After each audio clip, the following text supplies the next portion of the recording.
You're listening to Killer.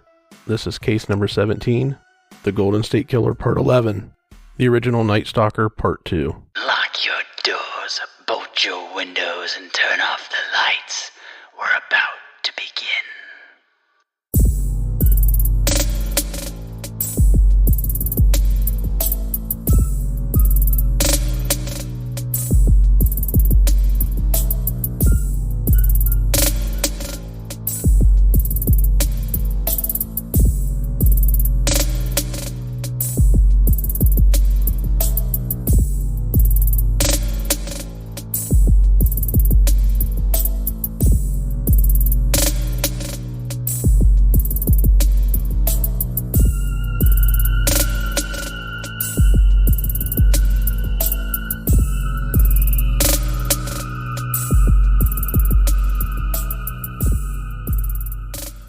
August 19th, 1980, Dana Point, 3381 Cockleshell Drive, Nagale Shores. It had been several months since the last attack in Southern California. The East Area Rapist had been dormant in Northern California, and it seemed the two attacks down south began to slow. That is, until August. Patrice, Patty Harrington, and her husband of 3 months, Keith, were just starting their lives together. Patty was a registered nurse in Irvine, and Keith, a medical student, was entering his third year and about to start his internship at UC Irvine. Life was good for the couple, that is, until the early morning hours of August 19th, 1980. The couple were home together and had been intimate with each other. Someone was lurking around the home, waiting for their time. There was no sign of forced entry into the home, however, when Keith's father arrived to their home on August 21st to meet them for dinner. He entered their home and noticed completely full grocery bags from Alpha Beta Market sitting on the counter. They had been sitting there undisturbed for 2 days. He began to fear something was wrong, and he went into their bedroom, where he found the couple. They lay in their bed, face down, a blanket covering their bodies. They both had been bludgeoned to death, however, the attacker this time used the blanket over their bodies to minimize the blood spatter. There wasn't anything found at the scene of the crime this time. The ligatures had been used to bind the victims, and they had been removed. Their wrists and ankles had bruising around them. There were 3 pieces of twine on the bed, which may have been used to bind them, but they were removed following their murder, if that was the case. A glove was discovered several blocks away from the crime scene. It was a motocross glove, and it was soaked with blood. The young couple had ties to the medical community through their chosen profession. Through 3 attacks, there were now 4 medical professionals, an attorney, and his wife. Was there a connection to the medical field? If so, nothing had been uncovered that indicated so. The home was located in a gated community, which there were only 3 ways in: a security guard, a gate with a code, or by climbing a hill and jumping a wall. At the murder scene, it was discovered that Keith had only been hit once in the head, but Patty had been hit repeatedly. She had also been raped. No murder weapon was found. The soon-to-be-named original Night Stalker had begun a new form of an M.O. and was working on perfecting it. He had left behind bits of his bindings, while obviously trying to hide them by taking them with him. He may have been following the news, which was reporting that Sacramento authorities were considering it could be related to the Ear series. The murder weapon was possibly a brass sprinkler head from the yard. Keith's father owned the home and was working on putting in a new sprinkler system during the time of the attacks. There was a small bit of brass found in Patty's head, which might mean it was, in fact, a sprinkler head. So after this attack happens, Sacramento authorities were starting to suspect that the East Area Rapist had moved south and was responsible for the murders in Goleta and the following murders after that. They were tying it together by MO. They had nothing else to go on. That's all they had is the MO. And so, they're already suspecting that this is going on. But what's interesting here is it seems like as he's progressed to murder and now decided that he's murdering, he's also started covering the heads of the victims before he bludgeons them with a sheet or blankets to contain the blood, because the first time apparently it was pretty messy. He bludgeoned a couple, and the blood splatter was all over the wall, all over the headboard area. So this time, whenever the people are found, it seems like they've been covered and then bludgeoned. So he's been working on crafting his MO, if you will. And he started taking the bindings, which was strange. He hadn't done that before. I think maybe in one of the East Area Rapist attacks he did, if I recall, he took the bindings. But prior to that, I think he took the bindings and rebound them with something else, but took the original bindings and left. And then, in this series, he starts taking the bindings with him, but he's obviously leaving little bits and pieces behind where investigators are finding them, which I thought was interesting. What'd you make of, how he's now kind of evolving his MO? It's interesting that he's taken the bindings with him, because I think, like you said, in the one case he did take them with him, but I thought there were so many in the Ear series I could be thinking of the wrong attack, but I thought he had taken the bindings with him, but he threw them in the tree on his way out before he jumped the fence or wherever he was leaving to. It's interesting that he's taking the bindings with him because it didn't seem to be something he was concerned with before, but, maybe he's trying to throw them off to the fact that it's related in any way, shape, or form. Yeah, and the one thing, and I think we'll get into this deeper later on in this narrative, but he's not really ransacking anymore. And so maybe this is his way of taking the memorabilia, if you will, from the murders. Instead of ransacking the home and taking things, he takes what he brought with him. And that way they have a tougher time if say he was to be caught, tying him to these murders because, it's just twine or whatever it is, or nylon, it's not Patty's earrings. You know what I mean? So it'd be a little bit more difficult. I don't know. I just something I'm throwing out there, literally nothing to substantiate it other than an opinion or a theory. The one other thing I wanted to mention, so this comes years later, but Bruce Harrington, Patty's brother, he pushes forward later on, and I didn't grab the years here, but it's much later, but he basically petitions to have Prop 69 put into effect, which is a California law mandating that prisoners donate their DNA to a statewide database and that it can be taken by force, because prior to this point, the only way to take it was if the prisoner complied with you. And if they didn't, they wouldn't take it from you. So if they ask you, can we have a DNA sample, and you say no, they just left you alone. But now they're able to take it by force. And the reason that they wanted to do this was because, after this string of rapes and murders, no one could figure out who this guy was. And Bruce was saying, well, this is ridiculous. If we get DNA, you should have a database, and you should be able to match any person committing a crime against this database to see if we can figure out if they're somebody who's already been in trouble before. Only if you got in trouble were they doing this. It's not like they were making everybody give their DNA, which I thought was interesting. February 6, 1981, 35 Columbus, Irvine. Manuela Witthun, 28, was born in Germany. However, she lived in the United States for quite some time. She had married her husband, David Witthun. David had been ill and was in the hospital overnight with a viral infection. Manuela had visited him earlier in the evening of February 6th. It would be the last time that she would see him. Manuela wasn't thrilled about being home alone. However, she turned down an offer from her father to bring over his German Shepherd to stay the night with her. Strangely enough, she felt safer sleeping in a sleeping bag. The patio door was pried open with a screwdriver. Not much is known from this point forward, however. She was discovered on February 7th, having been raped and murdered in her sleeping bag on her own bed. Investigators did find a flathead screwdriver left at the scene. The intruder had taken a crystal curio and a lamp. The recording tape to the answering machine was stolen as well. Nothing significant was stolen, nor any of the items recovered. The investigators also felt the crime was committed by someone close to her, and the burglary staged. Nothing else developed from the case for several years. July 27, 1981, 449 Toltec Way, Goleta, Santa Barbara. It was a quiet evening on Toltec Way when an intruder would unlock a door to the home by removing a nearby screen from a window. The intruder would then find himself confronting 35-year-old Sherry Domingo and her 28-year-old boyfriend Gregory Sanchez. Not much is known about the events as they unfolded, since the couple were found slain the next morning by a realtor who was preparing to show the home. The house that Greg and Sherry were murdered in was on the market to be sold. Sherry had recently lost her job and was staying in the home while on hard times. It was a relative's home who had recently passed away, so she was given the rights to stay there for a while as it was awaiting a buyer. Sherry's daughter, Debbie, was a firecracker. Debbie was having a falling out with her mother. The young girl, trying to find her own in the world, had a screaming match with her mother and left to stay with friends for several days before finally calling her mom that day to see if she could come home and get her bathing suit. Her mother told her no, and they quarreled a bit more before ending the conversation on uncertain terms. Debbie would later receive a call from one of Sherry's friends instructing the young girl to report to the home immediately. Being the defiant one that she is, she figured her friend was just trying to broker a peace agreement between the pair. When Debbie arrived to the home, she found caution tape everywhere and was told she was not allowed in the home. Inside the home, her mother lay on the bed. evidence of being bound and even hogtied. She was also bludgeoned to death. Her boyfriend Greg was found in a closet, slumped over.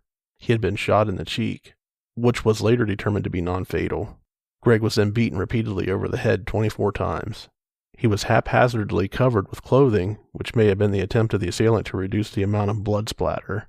This double murder had similarities between the Manning-Offerman murders and the murders in Ventura, Irvine, and Dana Point. Santa Barbara investigators began coining him the Night Stalker.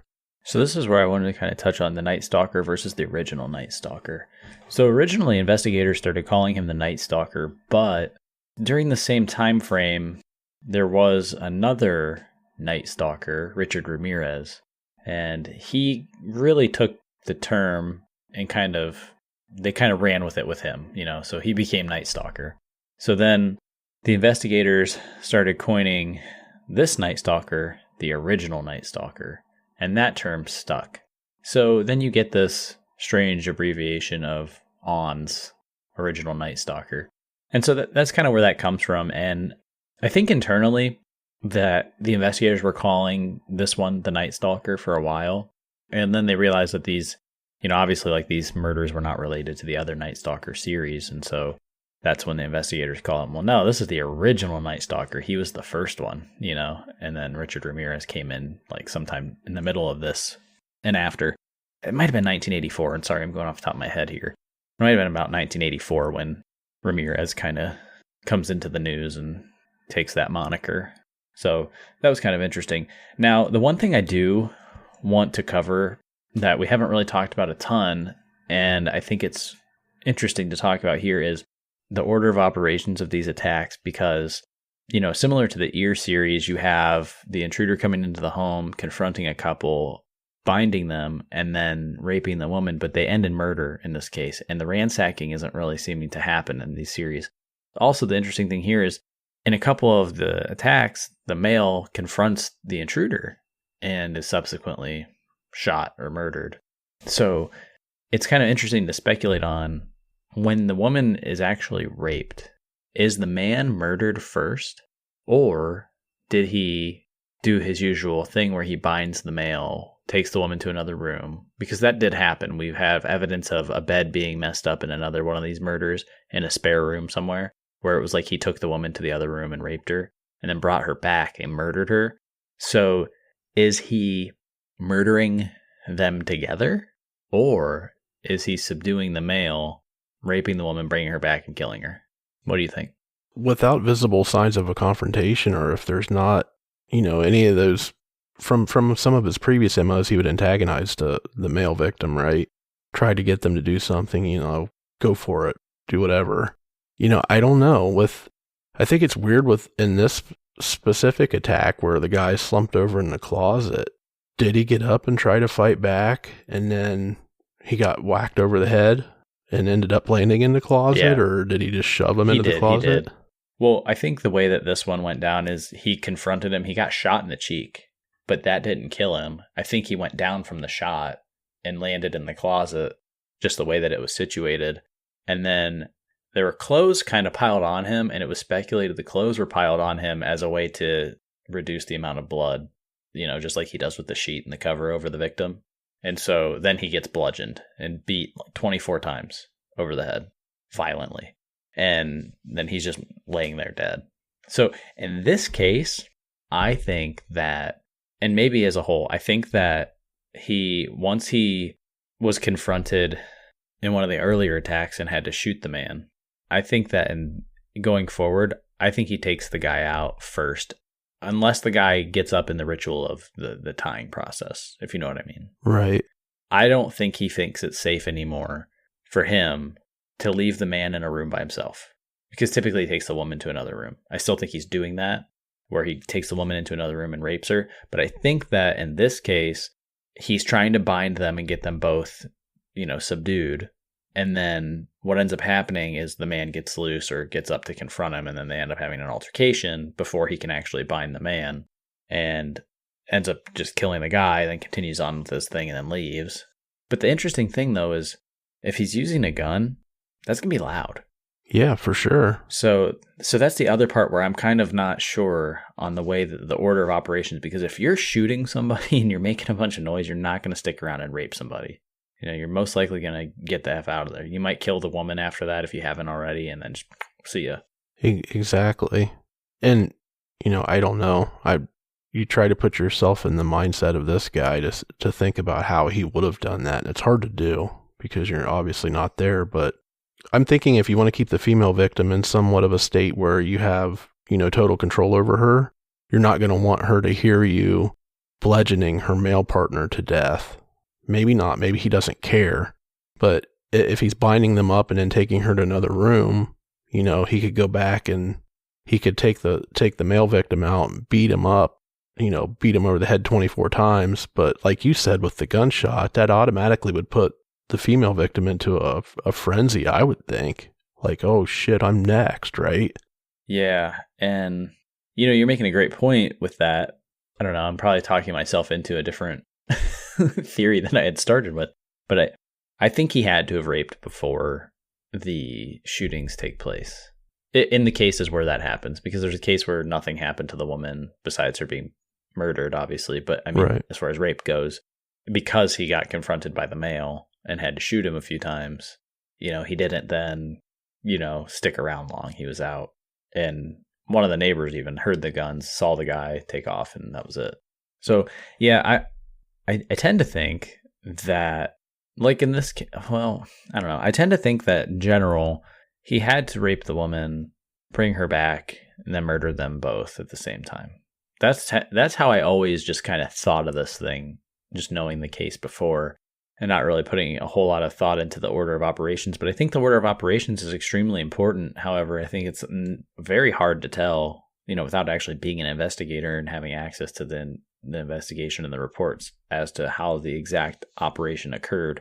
But it would seem like, because nobody knew at the time if Sherry had been raped, it came out later, a while later, that they've pretty much figured that she was raped. And I don't know if that means that they had DNA or what that meant or how they determined it, but they did determine later that she had been raped.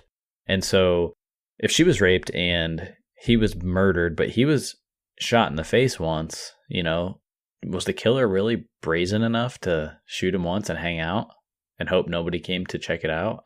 You know what I mean? Which is possible. Yeah, it is. I wouldn't think so, though. I mean, like we've said before, a gunshot is just so loud. I mean, there's no way to contain the sound of that. Obviously, unless you're using something that's silencing it. But I think they would know that.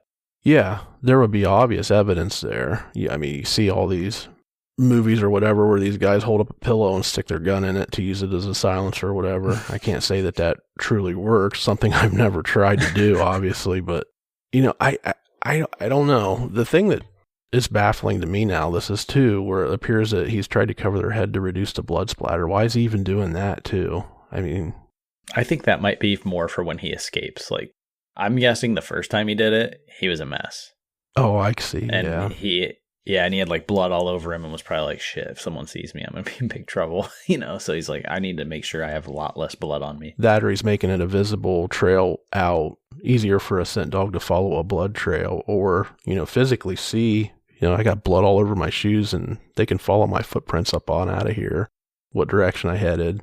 Yeah, well, remind me after this, because at the very end, I want to do kind of a summary of our thoughts as we wrap this up. And don't let me forget to come back to this, because I think there might be another piece of the equation that we need to consider that I don't want to say just yet. On May 4th, 1986, 13 Encina, Irvine, California, the strange series of murders had suddenly come to a stop in Southern California.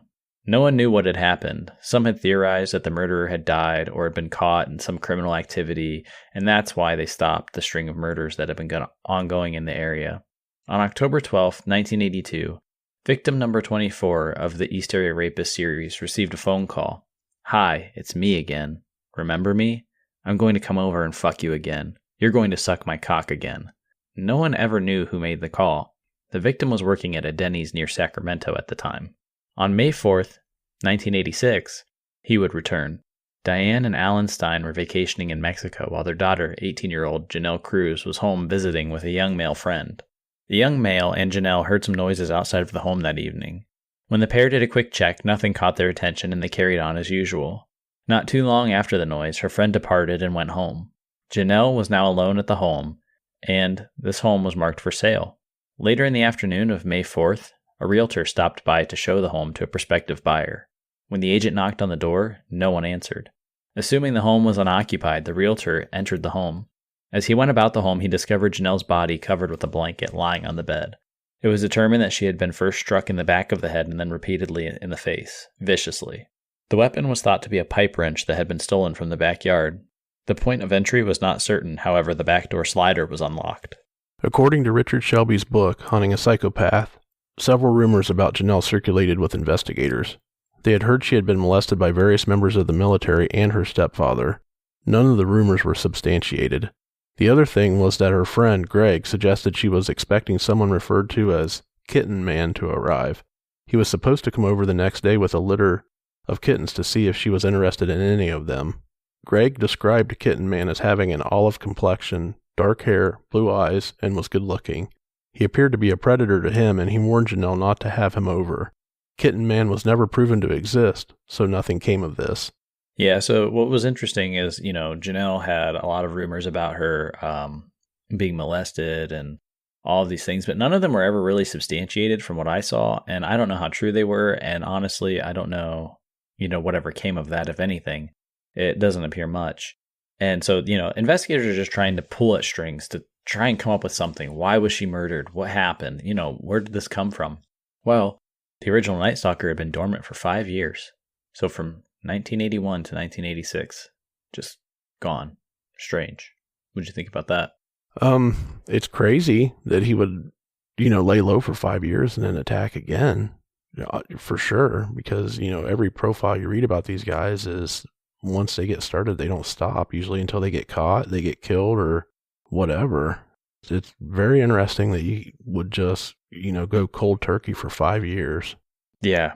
That, to me, was one of the most fascinating things about this case, is that suddenly an attack occurs 5 years after what was considered to be the last original Night Stalker attack.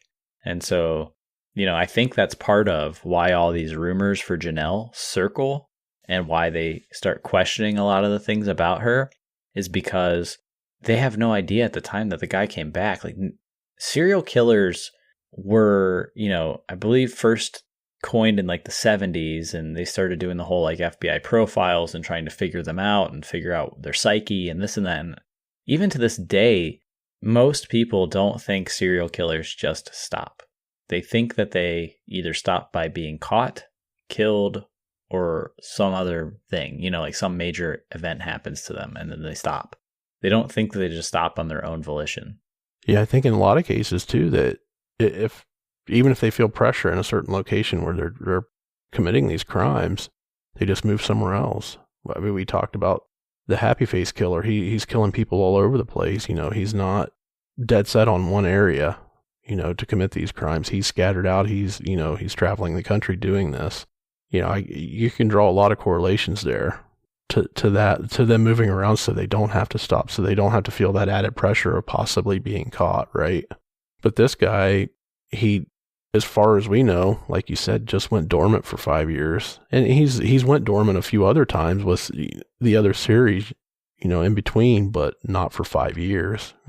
Before we're talking a few months. Yeah, exactly. Talking a few months, not years. And that's what's interesting. He just kind of laid low for 5 years and chilled. And then all of a sudden he's back and murders Janelle. And then he's gone.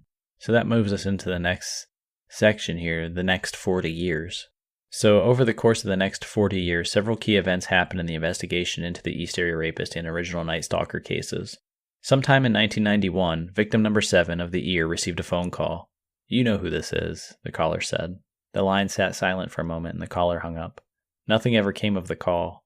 During the 1990s, an investigator for Contra Costa County, Paul Holes, noticed a box of documents labeled Ear. This intrigued Holes, and so he decided to rifle through the boxes and talk internally to other investigators about what was in those boxes. He discovered the massive series of rapes that had gone unsolved.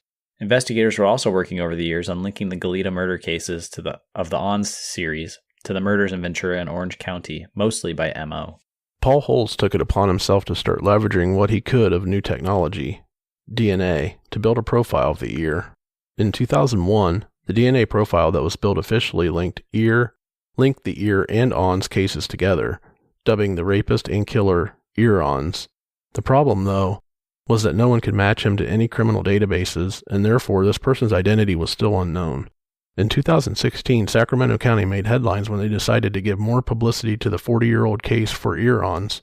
Wife of famous actor Patton Oswalt, Michelle McNamara, wrote a book about the case and renamed ear-ONS the Golden State Killer, hoping to attract more attention to the case. She had died of a heart attack before completing her book, I'll Be Gone in the Dark. The book was eventually released, and not long after, the Golden State Killer would be arrested. On April 24, 2018, authorities arrested 72-year-old Joseph James D'Angelo. I'm going to play some of the audio from the press conference immediately after the arrest of 72-year-old Joseph James D'Angelo, and then we'll dissect this, break it down, and finish off the case with some of our final thoughts and theories about some of the things that we had discussed over the course of this 11-episode series. Take a listen.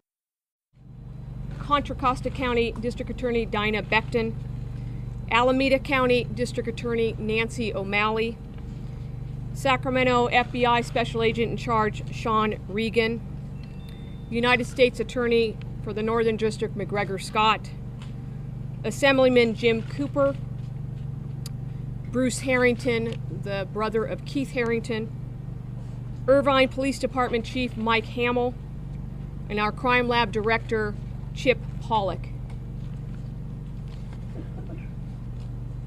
Let me first by saying this.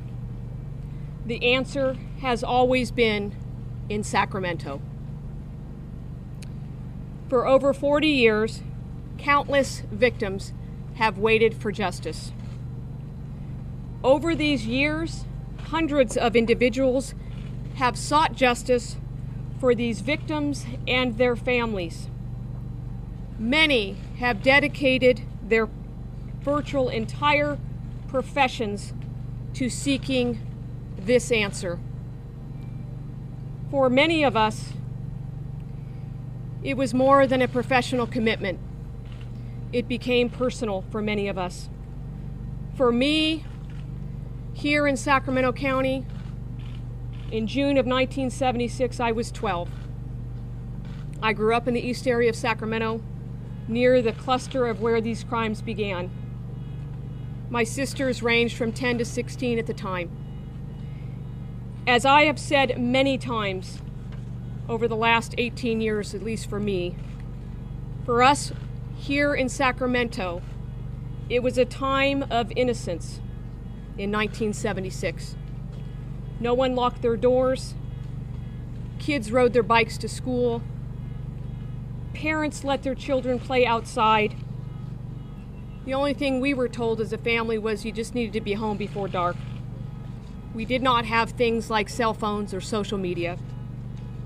And then for all of us here in this community that lived in this community during this time, it all changed. For anyone that lived here in this community, here in Sacramento, the memories are very vivid. You can ask anyone that grew up here.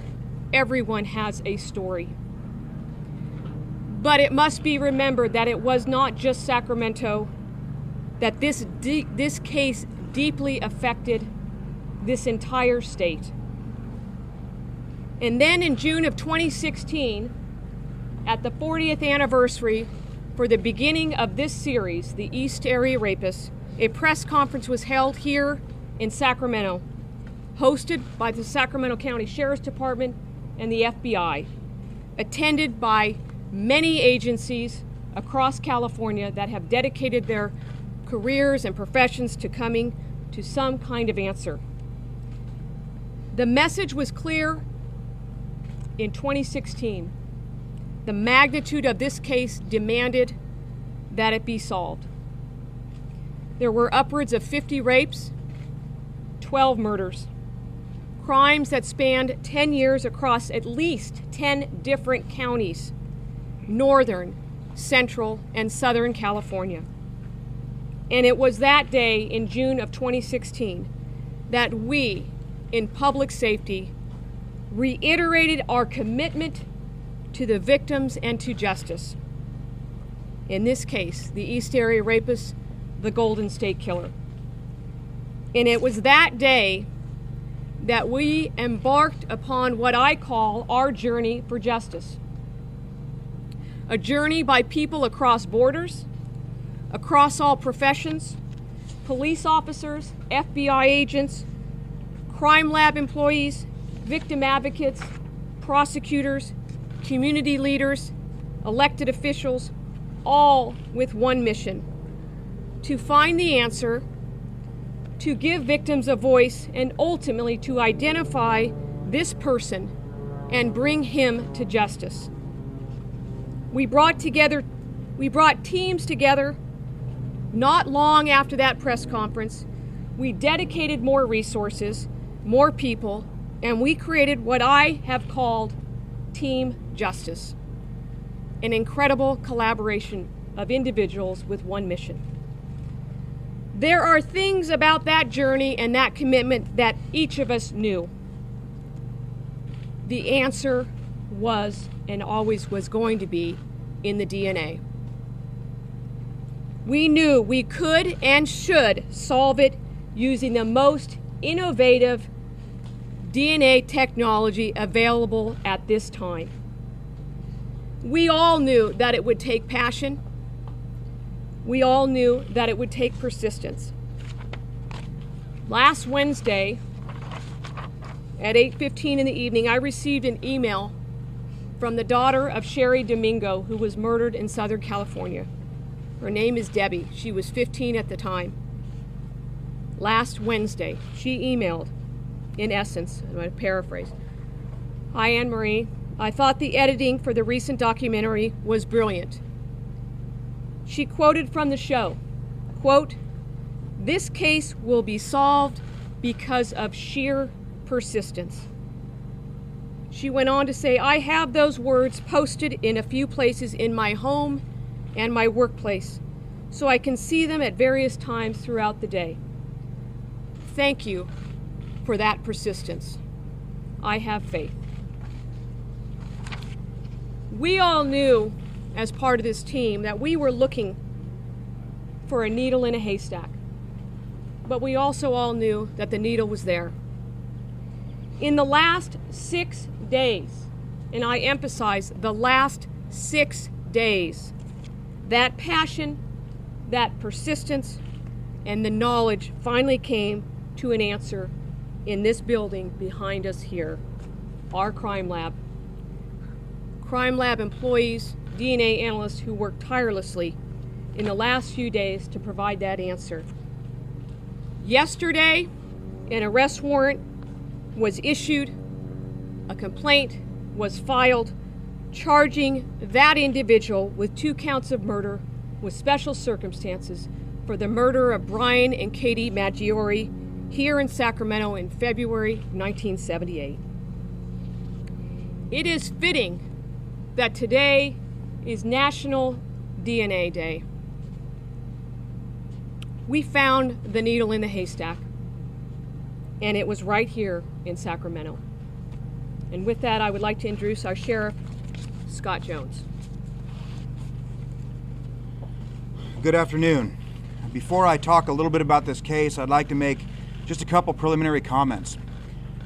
When I became sheriff in Sacramento in 2010, there were very few outstanding cases that drew the passion and the interest and the dogged determination to solve as the East Area Rapist. The sheriff that I took over from, Sheriff John McGinnis, who's here with us today, told me about the importance of it.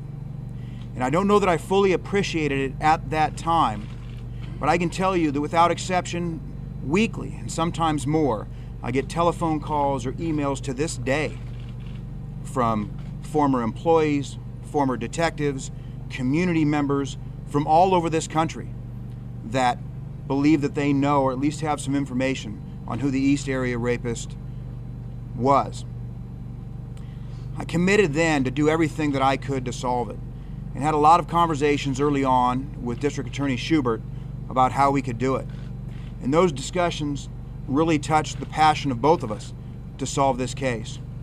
Both of us committed the best and the brightest, our hand-picked folks, to oversee the resolution of this case, and gave virtually unlimited resources and freedom to pursue whatever leads and technology currently existed.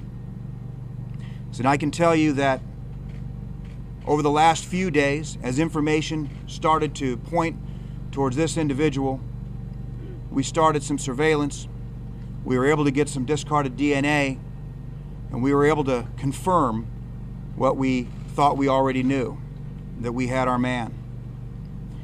And yesterday afternoon, in a perfectly executed arrest, my detectives arrested James Joseph D'Angelo, 72 years old, living in Citrus Heights. I can tell you that although it was DNA ultimately that led us down the right road, there were a lot of places that road could have led. I don't want to I can't underscore enough the absolute human factor, the dogged determination of not only the detectives working on this case, but the passion of the district attorney, myself, the community, and the victims. All too often we forget about talking about the victims. And today we at least brought the first step towards closure for those victims of these horrendous crimes. So I want to thank not only the district attorney and the crime lab and the DNA that helped us get here, but my own detectives and the detectives from all of these folks represented by the leaders standing behind me when we put together this working group 2 years ago and brought in the FBI, who was more than happy to be part of this team and effort. We had no way of knowing that we'd be standing here talking about the resolution of all of these crimes. So I have to thank them and again underscore the importance of the human factor and the dogged determination and passion of the individuals and human beings that led us down the right road to this individual today. I want to now introduce the District Attorney of Ventura County, Mr. Greg Totten. Good morning. I'm very pleased to announce that this morning in Ventura County, we have filed capital murder charges against Mr. D'Angelo for the March 1980 murders of Lyman and Charlene Smith. Our complaint alleges 2 counts of first-degree murder with 3 special circumstances, namely multiple murders, murder during the commission of a rape, and murder during the commission of a burglary. Now, while this filing is just the beginning of the prosecution of Mr. D'Angelo, it is the culmination of a decades-long, unrelenting investigation that's singularly focused on bringing this rapist and killer to justice.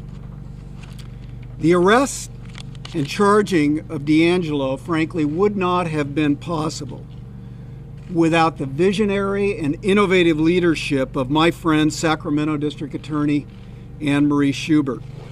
And I want to thank her for doing such a wonderful job in this effort. She had the foresight to put together a statewide task force of, as the sheriff mentioned, some of the best and brightest law enforcement professionals in the country. I also want to thank Sheriff Scott Jones for the tremendous resources they devoted to this investigation and for the brilliantly executed apprehension of D'Angelo.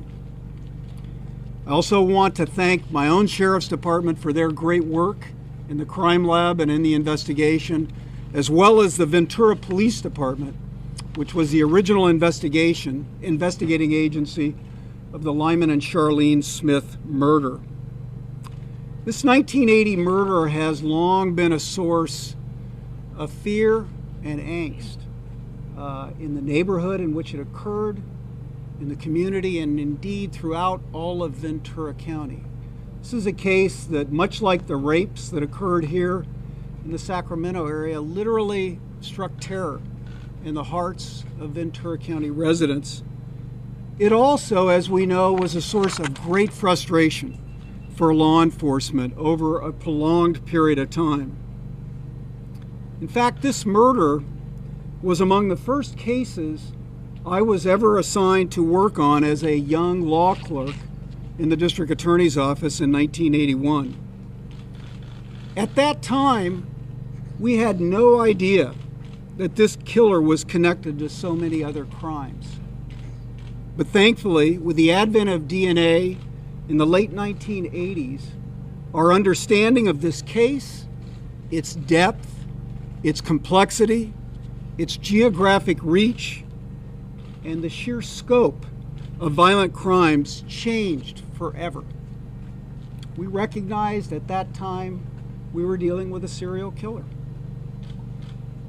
And at that time, at a time when law enforcement is unfortunately under so much criticism, I want the public to know that the work on this case reflects the very best, the very highest standards in the noble and dedicated and courageous police profession.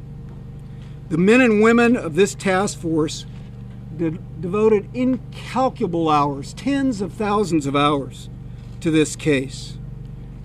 Throughout that effort, they never gave up, they never lost their resolve, they never relented, and today's announcement of charges being filed against this man, this killer, this rapist, is the direct result of their effort. And so now a new phase begins. And as we commence the charging and prosecution of DeAngelo, this too will be a team effort involving many jurisdictions working collaboratively and collectively together. Beyond the significant court proceedings that lie ahead and the immense investigation that is still ongoing as we speak, we are committed, we are determined, and we will, God willing, hold this man fully accountable for his crimes. So as you heard from the press conference, 72-year-old Joseph James DeAngelo was arrested and charged with the murders of Brian and Katie Maggiore. So this is, I remember the day that this broke, I watched this press conference live. It was amazing news, and just what a relief to the many, many victims and families that were touched by this lunatic during this series. So some things I wanted to touch on about Joseph James DeAngelo. He was an Auburn police officer, and he was fired in 1979 for stealing a can of dog repellent and a hammer from a drugstore, which was kind of interesting. Why would a cop steal from a drugstore? Not much was known about that, at the time. But this ties back to something I wanted to touch on from a very, very, very early episode in the series that we did, where you and I were having a discussion about his stench. Why does he smell so bad? My theory was not necessarily body odor, but dog repellent. Knowing that he had stolen this dog repellent, because I knew the end of the case, knew how he was arrested and everything, I started to theorize, had he been using the dog repellent and it had gotten on him and he had this foul odor. I don't know what dog repellent smells like, to be completely honest with you, so this could be a completely wild, inaccurate theory that means absolutely nothing in the grand scheme of things. But I was theorizing at the time that he was using the dog repellent as a way to keep the dogs from bothering him while he was out prowling and stalking. And that's why he may have had such a foul or strange odor that many of the women reported during the rapes. That's a very good theory. It could be. And the dog repellent thing, having the foul smell, I have used some of this before, because when we first got our dog, she was just a small pup. And we had this new tree that we had just planted in the backyard. So I got this all-natural dog repellent. And basically what it smells like is a very strong hot peppery smell, like a cayenne pepper or something like that. Just a very, very, it's an immense odor. So he could have got the very smallest amount of that on his clothing or skin or whatever if he was trying to spray it around the dog to keep him away. And yeah, it would have smelled pretty rancid. And the stuff is designed to keep them away just simply by the smell. If it's a natural pepper type sauce, so if the dog was to lick it, it doesn't hurt them. It might burn their tongue a little bit, but it smells horrible. Yeah, and you got to also remember this was 40 years ago, so who knows what the formulation was back then. It could have been some kind of strange chemical concoction that they've turned into a hot pepper concoction, true. Because, who knows? Or it could have been the other way around where it was a lot more natural than it even is today. Who knows? But regardless, it probably smelled to the high heavens. I think that's why he stunk sometimes, and they had this strange odor that they couldn't quite pinpoint what it was. Many times we heard them say, he smelled, but it wasn't they never really quite said it was BO smell, but it smelled off. Something was wrong. I think that might be why. The other thing I wanted to touch on was DeAngelo he was a former officer in the Navy. And so I think that might play into some of the ways that he was tying these knots when he was binding his victims, because I believe that some of the knots that he was tying were related to naval knots, stuff you would use if you were somebody who was on a ship or a boat or whatever, and you were out to sea a lot, or a fisherman maybe. So I thought that was, an interesting connection. And also, police theorized for a long time that he was somebody who was in the military. And sure enough, he was military and police. So that was pretty interesting. He also, when he was caught, and they don't really talk about it in the press conference, and I think they were kind of being guarded because of the way they did it. It was extremely unique, and now it's sort of commonplace. And I want to have the ethical discussion on the way that he was captured. It was the use of genetic genealogy. So what that is, essentially, is that the investigators are able to take DNA and they make a profile. They take this profile of your DNA and they upload it to an open source database.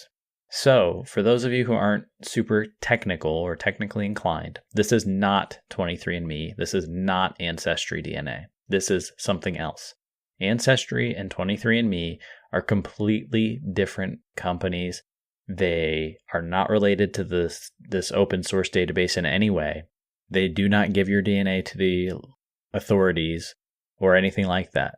This database is called GEDmatch, and GEDmatch allows you to take results from 23andMe or from Ancestry. You can download your own DNA profiles, and then you can upload them to the open source database if you'd like.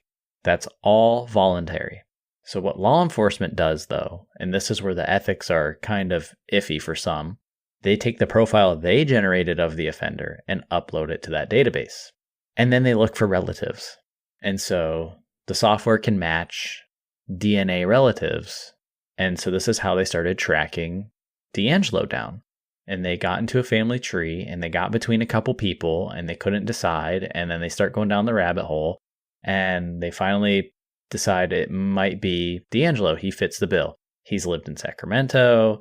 He lives in Citrus Heights currently. He's of the age range that makes sense. Those kinds of things. So then investigators start watching him and they get a piece of trash that he discarded. I forget exactly what it was. I think it might have been a cup or something like that he had been drinking out of, or chewing gum, one of the two. Something like that. He discards it, throws it in the trash at Hobby Lobby, and they go and pick it out of the trash, take it back and test the DNA and match it against the profile that they have of him. Bingo, got the guy. So then they stake out his house.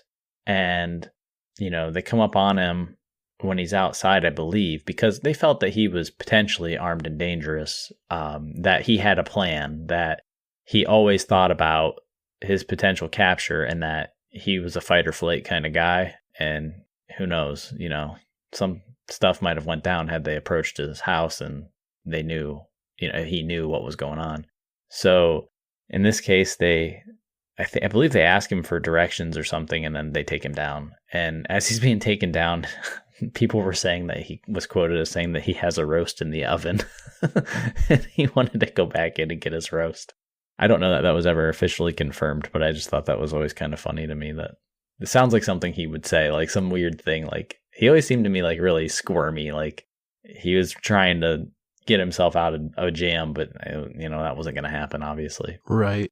What do you think about the ethical side of that, using that genetic genealogy match to pinpoint this guy? I mean, obviously he discarded trash, and, it's, the cops can go dig through the trash if they want. They don't have to have a warrant to dig through the trash can, but the method of how they narrowed it down to him, I mean, I'm going to say for me, I don't feel that there's a lot of unethical things going on there. I mean, it's an open source database. It's voluntary.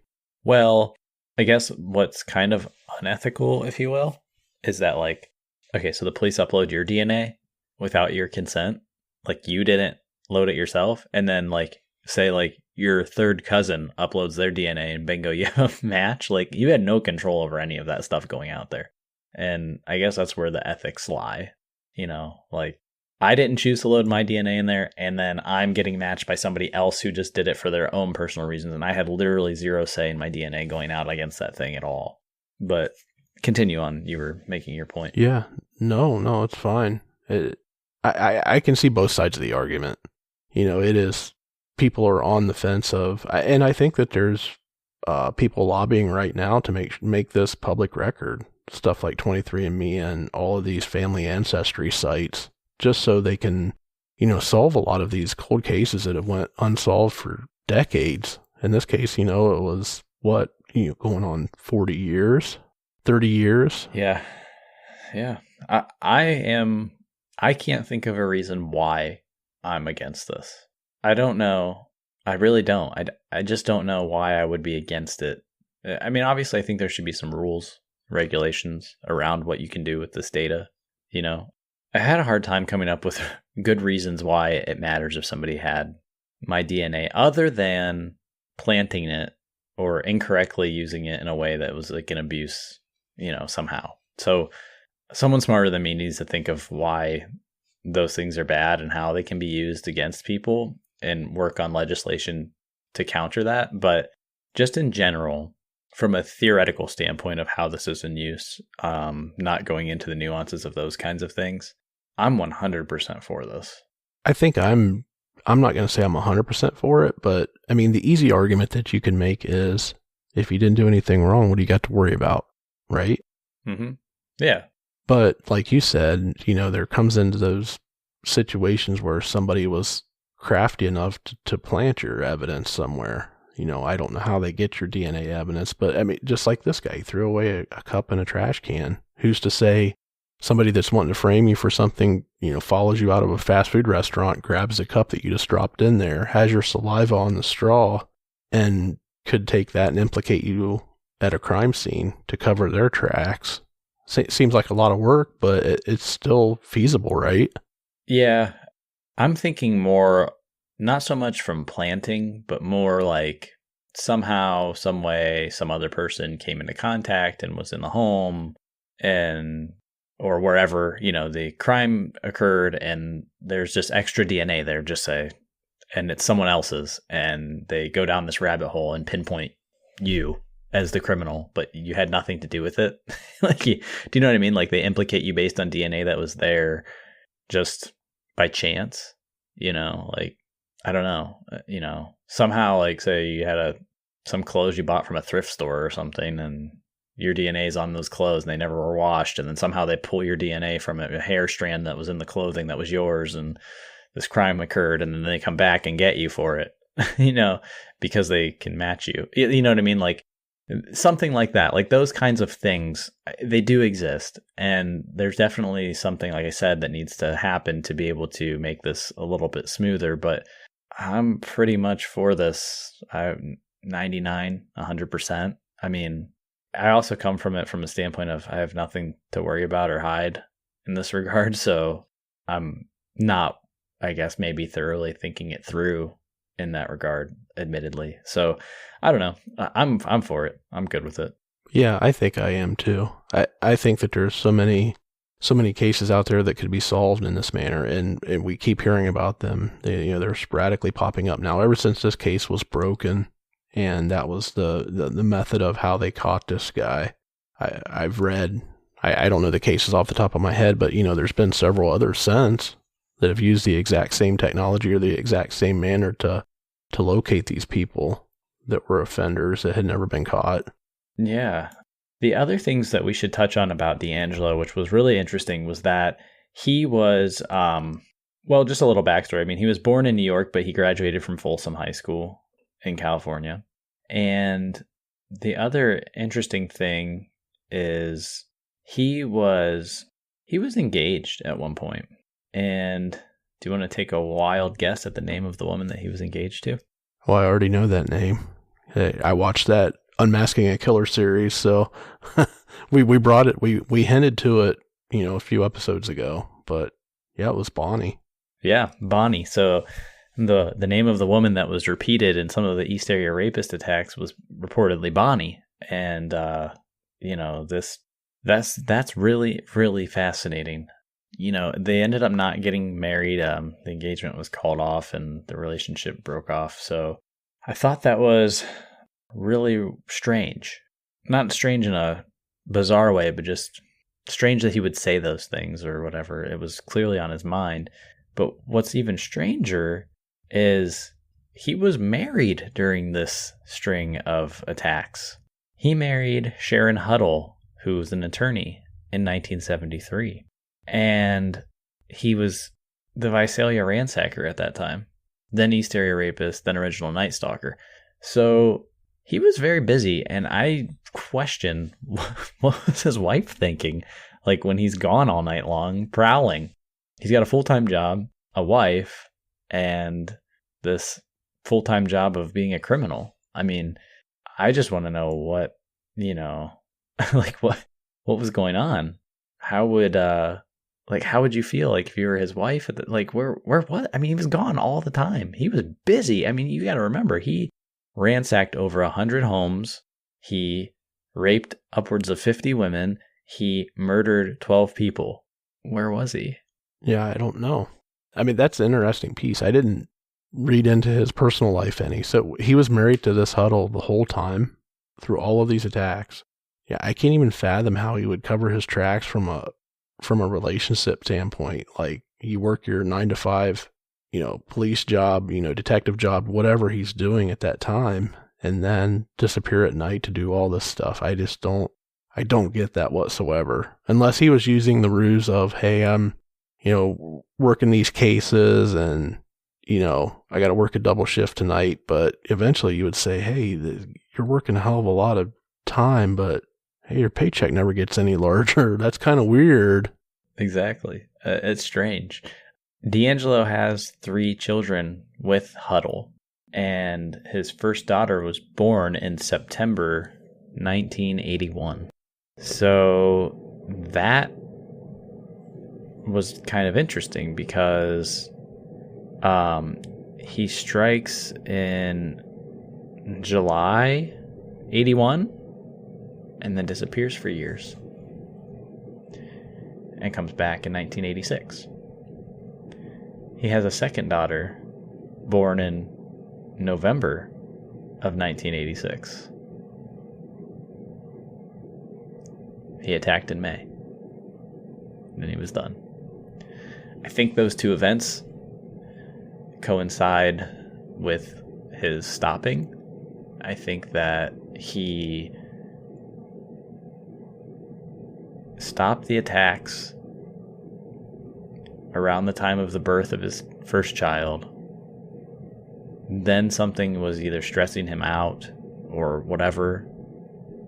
Felt that urge. Probably always felt the urges, just stopped. For life was too busy at that point for him. Potentially he just cared about his kid a lot, just because these guys are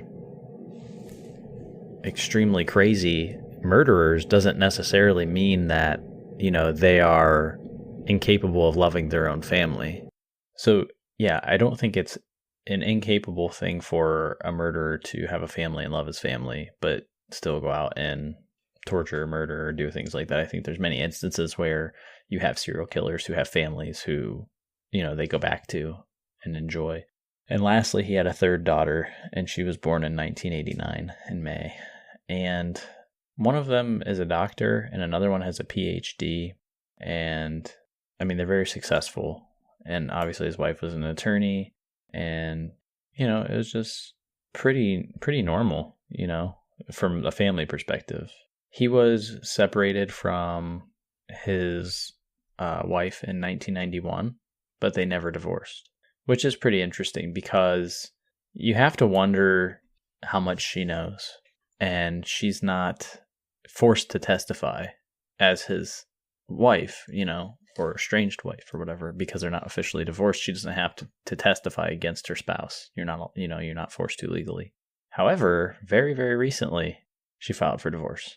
So now the prosecution has the ability to call her as a witness. Now, there's certain things I think that she's not still technically allowed to divulge under law, but, you know, they're able to get more information out of her, like more about like his habits, routines, where was he when this happened, this and that, and try and like kind of paint the picture without asking for like direct conversation, you know, like, so I thought that was really fascinating news. And then you had brought about a point about the current state of California.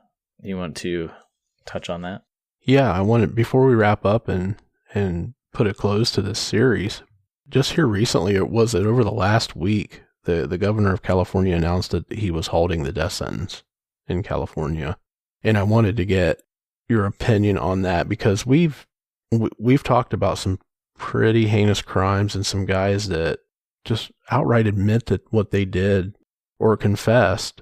Like, for instance, going back to the Lawrence Bittaker case, this guy has no reservation about what he did. Signs his name to letters that people write him, Pliers Bittaker, stuff like that. And this guy, 100% without a doubt, is the Golden State Killer. And the things that he's done across all of these years. And I guess where I'm going with this is, should there still be instances where the death penalty is justified when it's 100% clear cut, without a doubt, the person who committed the crimes? Yeah, I have a problem with this for many reasons. And part of it is, now you have nothing to hang over him, you know, to get him to talk. And he's a coward, and I just don't think he's going to. So selfishly, that's one reason. I do think that maybe we should rethink our death penalty law in this country to include cases where you are 100% linked by DNA, and, you know, maybe there's some other criteria and factors involved that, you know, if you check these 4 or 5 boxes, then we can qualify for this. And if you only check 2 or 3, then you'll just get a life sentence. Like, because we can't 100% say, you know, that you did it. You know, this guy deserves the death penalty more than anybody that I know. I mean, equally as much as Bittaker and Norris and those guys from the Toolbox case.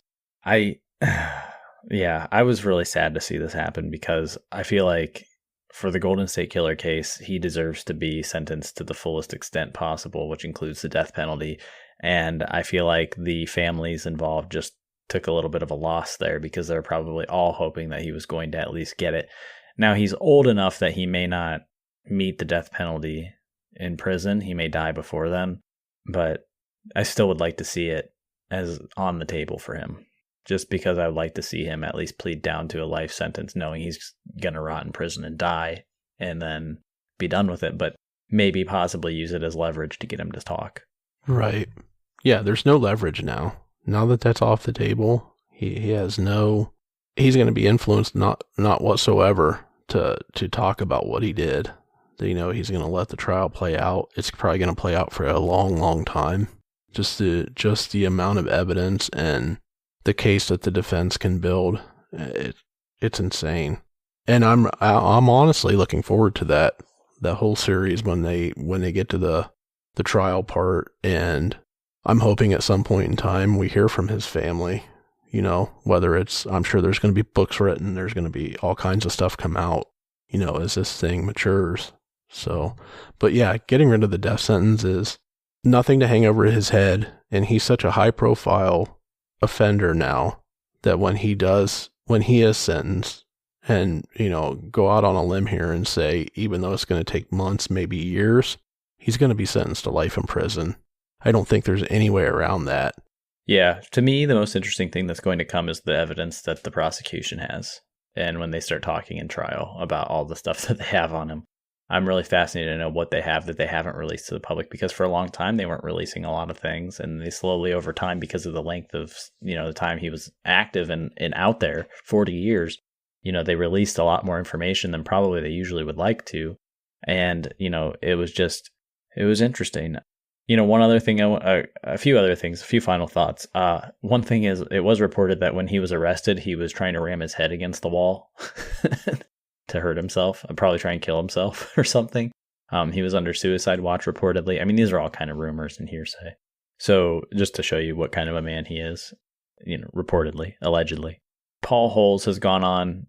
He was the main investigator who started the whole DNA thing with the East Area Rapist case, and he has written a book.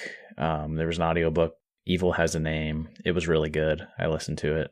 Paul Holes put in a lot of work among many others, investigators, Larry Crompton, Richard Shelby, Carol Daly. There's so many notable ones. Larry Poole. I think it was Larry Poole. Sorry if I misspeak the first name. But anyway, there was a long list of investigators over the years who've kept this case alive, sharing information, details, interviews, this and that. The victims and their families. You have Debbie Domingo speaking out.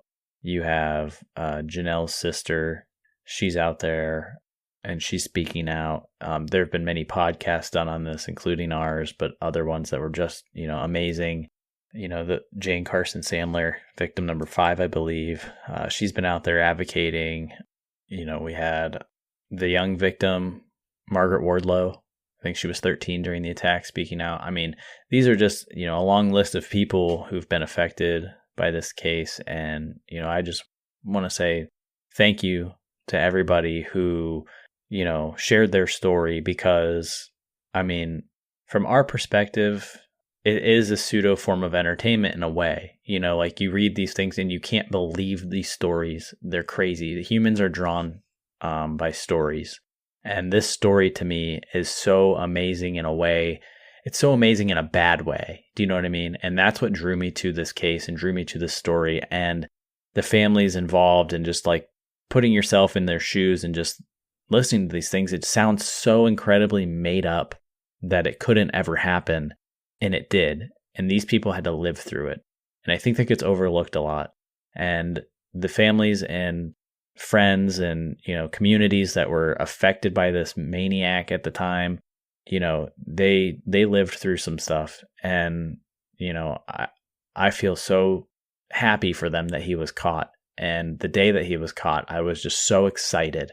And I was just thrilled that they caught this guy, because I had recently learned of this thing. This had been going on for 40 years. I knew of it for maybe a year and a half before he got caught.